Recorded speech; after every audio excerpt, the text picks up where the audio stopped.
पूर्व उप प्रधानमंत्री चौधरी देवीलाल की जयंती पर फतेहाबाद में आयोजित रैली में दिखी तीसरे मोर्चे की झलक। रैली में पहुंचे नीतीश कुमार, तेजस्वी यादव, केसी त्यागी, सुखबीर सिंह बादल के साथ विपक्ष के कई दिग्गज नेता। सभी ने केंद्र सरकार पर साधा निशाना। सिरसा में इनेलो सुप्रीमो ओम प्रकाश चौटाला के आवास पर पहुंचे बिहार के सीएम नीतीश कुमार, उप मुख्यमंत्री तेजस्वी यादव, जेडीयू महासचिव केसी त्यागी ने किया लंच। कैथल में जेजेपी ने मनाई चौधरी ताऊ देवीलाल की 109वीं जयंती। देवीलाल की प्रतिमा का किया गया अनावरण। पार्टी अध्यक्ष डॉक्टर अजय चौटाला, उप मुख्यमंत्री दुष्यंत चौटाला, प्रदेश अध्यक्ष निशान सिंह रहे मौजूद।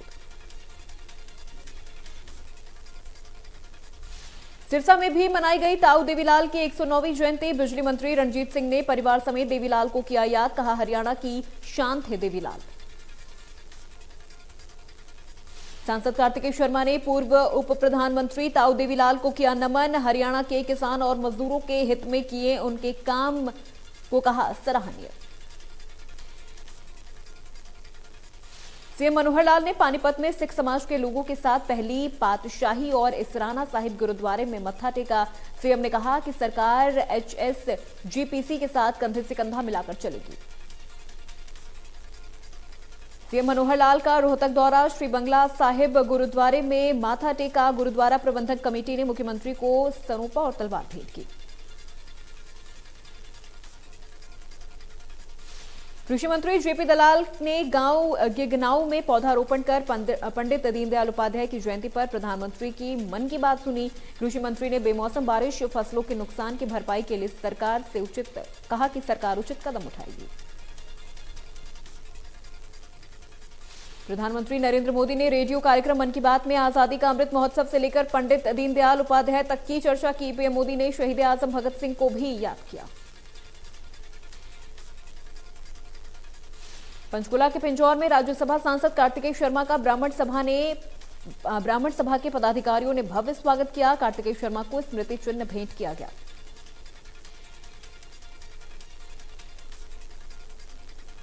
सांसद कार्तिकेय शर्मा ने मां कालका देवी मंदिर पहुंचकर दर्शन पूजन किए। कार्तिकेय शर्मा ने कालका देवी के दरबार में शीश झुकाकर कालका मां का आशीर्वाद लिया। कार्तिकेय शर्मा ने मंदिर में पूजा अर्चना भी की।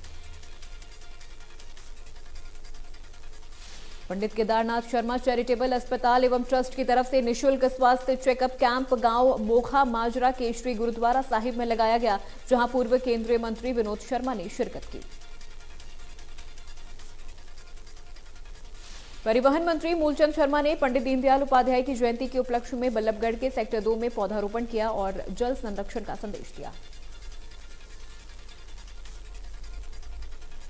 कैथल के काकोत में राज्य मंत्री कमलेश ढांडा पहुंची, जहां उन्होंने जनसभा को संबोधित किया और मनोहर सरकार के विकास कार्य गिनाए।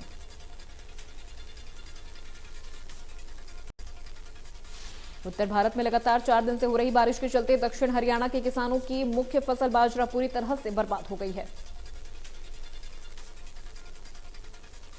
मेवात में लगातार हो रही बारिश की वजह से उपमंडल पुन्हाना में बादली, पिपरोली, लुहिंगा कला में बाजरा, कपास और ढेंचा की फसल खराब हो गई है। बारिश की वजह से फसलों को भारी नुकसान हो रहा है, जिसकी वजह से सब्जियां महंगी हो रही हैं और आम आदमी की जेब पर इसका असर पड़ रहा है।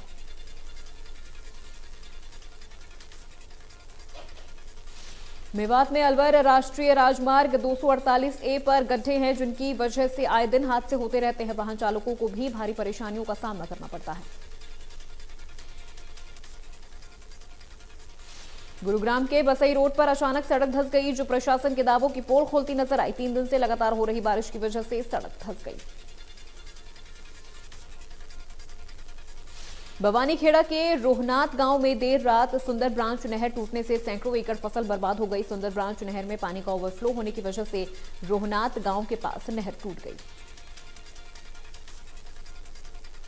हरियाणा में बेमौसमी बारिश ने प्रशासन के दावों की पोल खोल दी। खेत हो या सड़कें, सभी जलभराव की स्थिति बनी हुई है। लूटपाट की घटनाओं को अंजाम देने वाले 4 आरोपियों को CIA स्टाफ 2 भिवानी ने गिरफ्तार किया है। पकड़े गए 4 आरोपियों में से 3 नाबालिग हैं। ओजल में नेशनल हाईवे 19 पर स्थित पंचवटी ढाबा पर बिजली का करंट लगने से 10 वर्षीय बच्चे की मौत हो गई। मेवात में पिछले 4 दिन से निरंतर हो रही बारिश से मालब गांव में 3 मकान ढह गए हैं। इस हादसे में एक बच्चा और एक महिला सहित 3 घायल हो गए हैं, जिनका अस्पताल में इलाज चल रहा है। अंबाला में अफ्रीकन स्वाइन फीवर की दस्तक से हड़कंप मच गया। अंबाला के बलदेव नगर और बबियाल में 2 स्वाइन फ्लू के मरीज मिलने से स्वास्थ्य विभाग ने अस्पतालों को प्रबंध करने के निर्देश जारी किए।